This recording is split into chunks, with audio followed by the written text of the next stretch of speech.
The Uchiha Clan, reputed as perhaps the strongest clan in all of Konohagakure, and it's a well-deserved title. I mean, have you seen how busted they are? They're second to only the Otsutsuki Clan in power, and they match the Otsutsuki Clan in power if they team up with the Senju. But I'm getting way ahead of myself. An interesting topic has come to mind as I think about the Uchiha. We all know the story.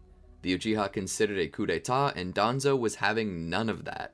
So we hired our best boy Itachi to go in there and single-handedly eradicate them all. He did have help from Obito, but the point still stands. But a question boils to the surface the more I think about the Uchiha Clan Massacre, and that would be, what if the Uchiha were never eradicated? Welcome to the Amagi. Before we begin, we publish a new video every day, so be sure to subscribe to our channel and ring the bell to get notified about our latest videos. The Amagi's reach stretches beyond just this channel, so if you're a fan of us, please consider subscribing to our other channels and following us on all of our social media. Help us reach our goal of passing 100,000 followers on all of our accounts by the end of the year. Now, without further ado, let's get into the video.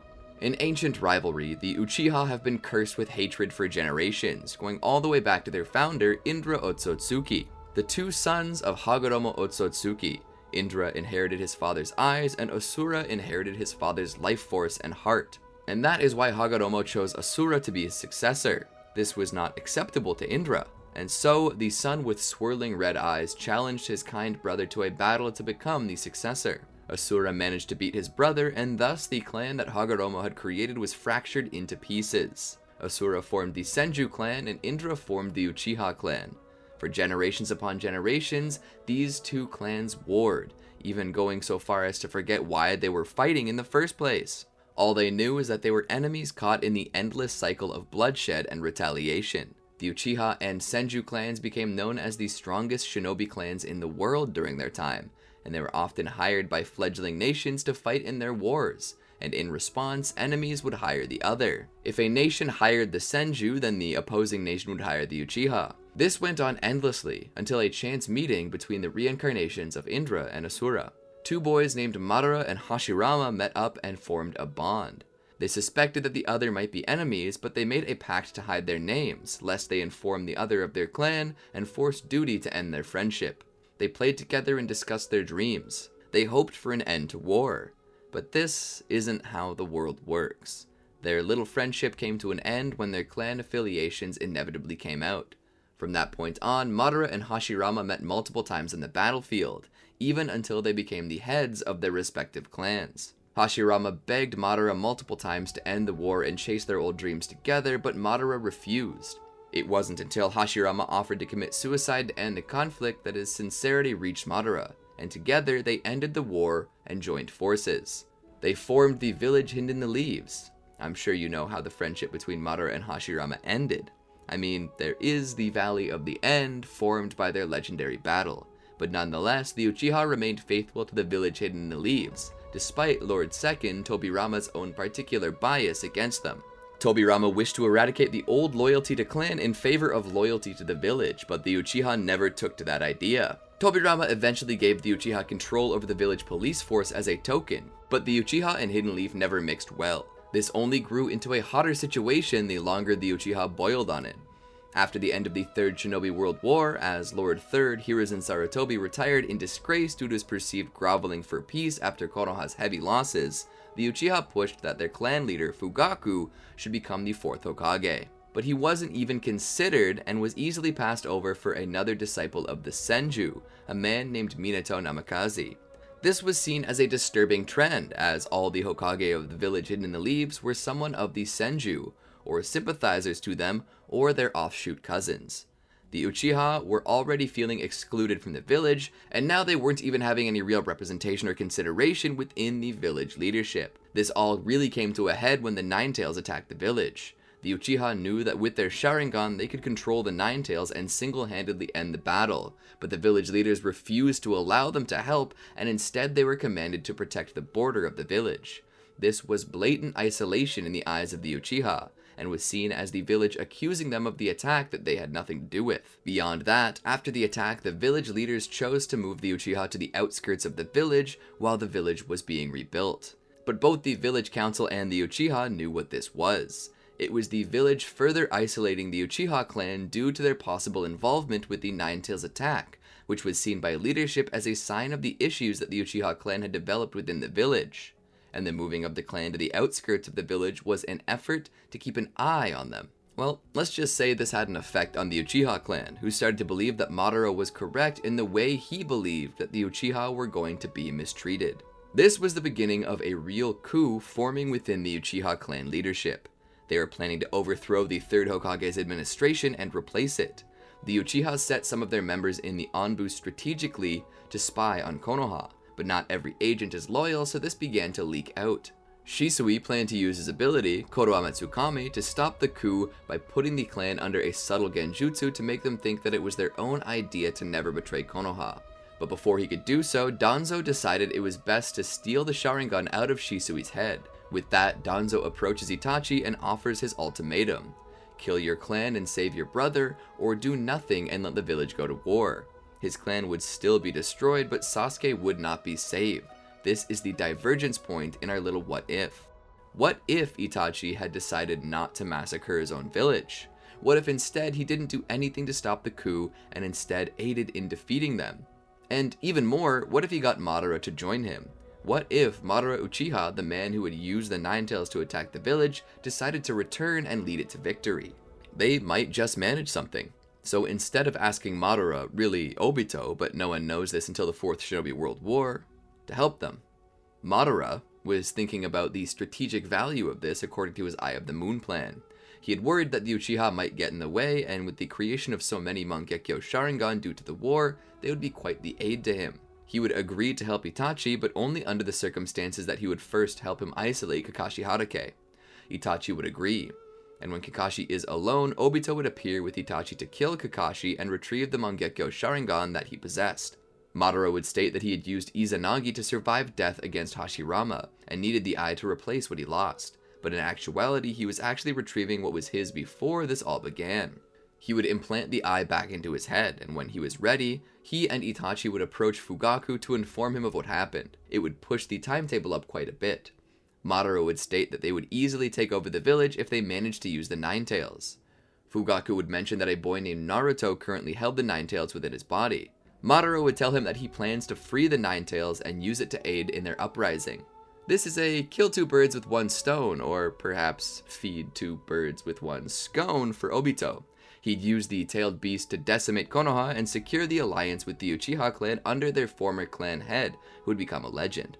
Meanwhile, with Itachi's new Mangekyo Sharingan as well as Fugaku's Mangekyo, their Susanoo would be able to deal decisive blows to the Hidden Leaf. Madara would leave to find this lonesome child to free him from his loneliness, all while Fugaku begins to ready the coup. Meanwhile, Kakashi's body would be discovered, and it would be reported to Danzo that a Sharingan had been taken. Danzo takes this to mean that Itachi has made his decision, and in retaliation sends Root members to retrieve Sasuke before he can make it home from his time at the academy. He plans to use the clan leader's son as leverage to stop the coup. Meanwhile, Madara would appear in Naruto's apartment. He'd be sitting on the windowsill when Naruto finally gets home at night. Naruto would want to scream and run, but Madara would grip him by the throat and tell him to be quiet. He'd then let him go and look around. This was a very humble abode. "This is where you live, I assume?" Madara would ask. Naruto would remain silent and skeptical. Madara would see how sparsely it was decorated. "You don't live with anyone?" Naruto would shake his head. Madara would stroke the chin of his mask. "Odd. You would think the Hokage's son would be a bit better provided for, and you would think that the Jinchuriki of the Nine-Tailed Fox would be guarded better. One guard was all you had watching the place." At this time, Naruto would be trying to process this information. Madara would look back. "Ah, you didn't know. You are the son of the 4th Hokage, Minato Namikaze, and you hold within you the Nine-Tails, the beast that ripped this village apart. What was Sarutobi's plan? Really? Just hope you vanish from memory, out of sight, out of mind?" A small part of Obito would feel a twinge of pain for the child of his mentor that he would be treated like this, but not enough to change his course or alter his face. If anything, he pities this so-called life the child was living, a life that never had a chance because of the actions of the 4th Hokage. Perhaps Obito himself had something to do with it as well, but in the end, it was this imperfect world that had cast this kid to the side. Obito would hear the sounds of multiple Anbu surrounding the apartment. Obito would look at Naruto, his Sharingan glowing under his mask. "Don't worry, I'll make a world where you'll never have to suffer like this again." Naruto would suddenly pass out. Madara would catch him and lay him down on the bed. He would then proceed to undo the seal on the tailed beast. As darkness fell and the last moments of twilight lit up the corners of the mountains in the distance, the stars began to dimly glow, as if they knew what was going to happen. It was then that the Ninetales emerged in the midst of the village. This marked the signal to begin. The Uchiha warriors who had been in hiding or waiting would rush the village. At this point, it's do or die. Any Uchiha members who were on the fence about joining the coup would be forced to decide now, and given the likely fate of the Uchiha should it fail, the Uchiha on the fence would more than likely side with their clan over the village. Itachi and Fugaku would lead the battle from different directions, leading parts of the clan, beginning to slaughter the shinobi who offer resistance. The third Hokage would stand at his window as he would look out and see the Ninetales once more. Under his breath, he would whisper his sorrows in one word: Naruto. The Ninetales was once more attempting to crush the village, but this time, something was different. The tailed beast was covered in Susanoo armor, similar to what Madara had done in the past, and its irises bore the spinning red pinwheel that marked a being under a Sharingan's genjutsu. He would begin to get his armor on, knowing that this night had been a long time coming. Anbu would be mobilizing to attack the Ninetales and the being who stood atop it. Meanwhile, Danzo would appear in front of Fugaku and Itachi with Sasuke under his grip. Sasuke would be crying tears of blood as Danzo displayed a new pair of Sharingan on his arm. "Your actions have already cost your son his sight, Fugaku. Will you also force him to lose his life for your little rebellion?"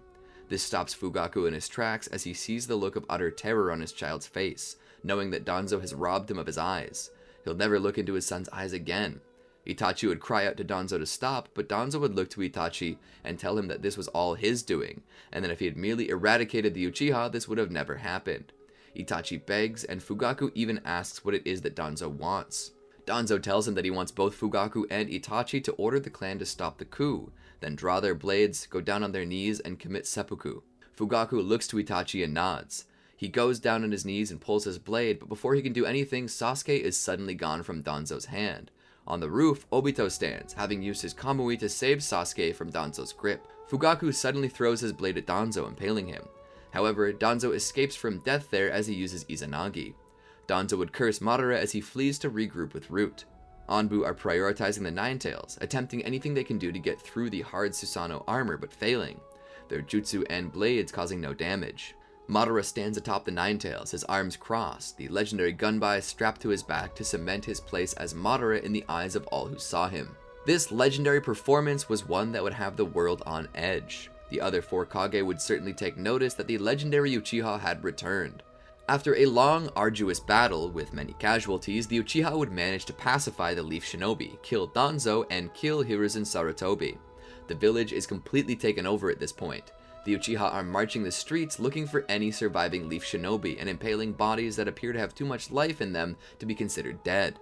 Obito would utterly destroy the Hokage monument to further cement Fugaku's ascent, and to symbolize the erasure of the Senju's presence, which had persecuted the Uchiha for generations. Of course, Obito didn't care about this action at all, but knew that it served as a symbol to the Uchiha to further establish their loyalty to him. Fugaku would sit down in the Hokage's seat and cradle Sasuke as he did so, the boy's eyes wrapped and bandaged.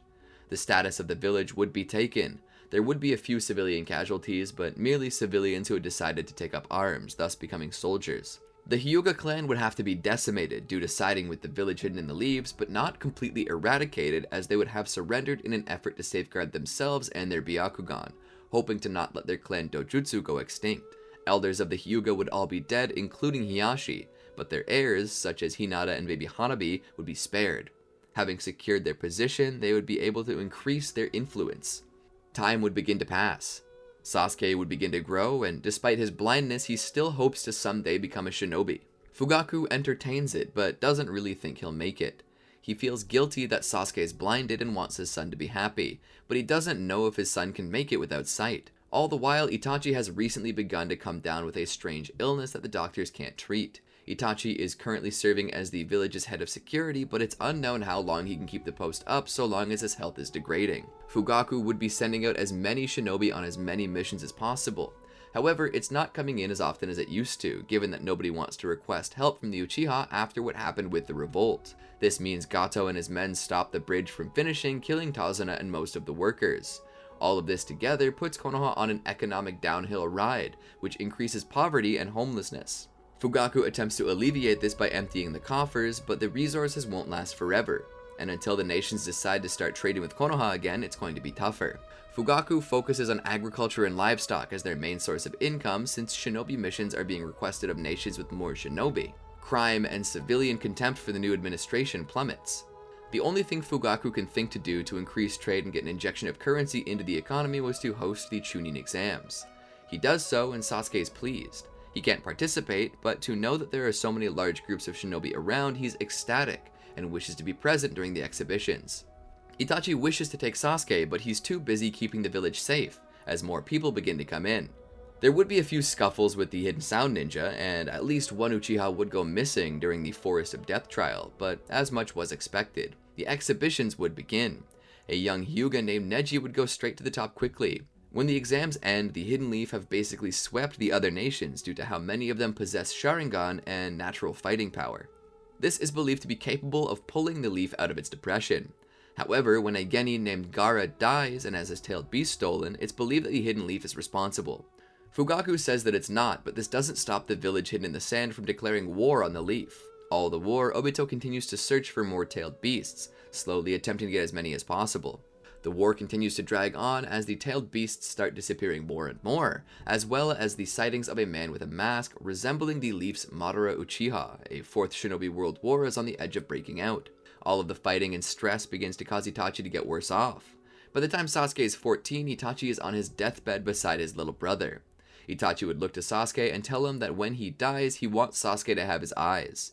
Sasuke shakes his head and says it isn't worth it to him, but Itachi feels guilty. He tells him that Danzo said he would spare Sasuke if Itachi had slaughtered the Uchiha, but Itachi refused.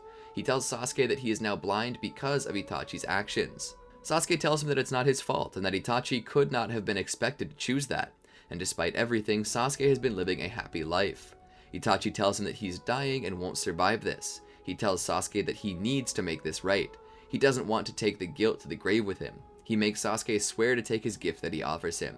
Sasuke finally agrees. After a few weeks of struggling, Itachi finally passes, and just as promised, Sasuke implants Itachi's eyes into his head. But he doesn't just get Itachi's Sharingan, they evolve into Eternal Mangekyo Sharingan. Finally able to see, he finds that he is given a letter from Itachi. In the letter, he asks Sasuke to follow his dreams and become a great shinobi. He tells Sasuke that he will become the 6th Hokage and needs to train for that. And with that, Sasuke begins to train as hard and fast as he can, using all of the resources that the Hokage can get to grow stronger. The war continues to drag on for a while. Eventually, Obito manages to get all of the tailed beasts together. Using Black Zetsu, he forces Nagato to use the outer path to bring the true Madara back to life. He then gives the Ganbai back to its original owner, and Obito removes his mask. Madara reclaims his Rinnegan. Obito then proceeds to gather the Uchiha clan and tells them that not only can they end the war, but unite the world under one banner. Fugaku jumps at this chance and Sasuke follows him. They manage to defend Madara as he becomes the 10 Tails Jinchuriki. The Eye of the Moon plan is revealed and Fugaku feels betrayed. He orders his men to attack Madara to stop them from putting them into the dream world. However, he proceeds to murder Fugaku in front of Sasuke. Sasuke attacks him in anger, and Madara makes the observation that Sasuke has the same eyes as Madara himself does. But before they can go much further, the Black Zetsu would take over Madara as well, and Kaguya Otsutsuki would be reborn. Sasuke attacks her, but is knocked back. Hagoromo Otsutsuki would appear to Sasuke. He would lament that his other son, Asura, is not there. But he tells Sasuke that now is the time for Indra to make peace with his brother. He would grant him his chakra, which would allow Sasuke to awaken his Rinnegan in both eyes. The reason for this is that Hagoromo would not be splitting his chakra between Sasuke and Naruto, so Sasuke would receive a full portion instead of only half. Hagoromo gives Sasuke both of the seals. He tells him that it's a long shot, but that Sasuke is their only chance. By the time Sasuke wakes up, the Infinite Tsukiyomi is being launched. He's protected from the massive Genjutsu with his Rinnegan, but nobody else would be as lucky. Sasuke would attempt to go after Kaguya to attack her, but she's just on a whole other level. Her teleportation techniques are too much for him to cope with, and by the time that he even gets close enough to touch her, she would lure him into another dimension and leave him there, unable to escape. Sasuke would be stuck in an alternate dimension, wandering forever in the sand. If he were lucky, he might find one of Kaguya's storehouses to help him survive, but there would be no chance for him to return on his own or stop her from her plans. As such, Kaguya would finish the plan and absorb all chakra from everyone on the planet and form a chakra fruit to consume, regaining all of the chakra that was spread around the world. The planet is reduced to a dead planet as most everyone and everything is either dead or Zetsu. Not a very happy ending, is it? So, what'd you think about my story? Did you see it going any other way? Do you think the Uchiha could have taken over in the first place? What are your opinions on this? I would love to hear about it. Be sure to leave a comment down below to tell me, and also like and subscribe if you haven't already. Be sure to ring the bell to be notified when new content drops. We drop a new video every day, so be sure to look out for that. Peace out, friends.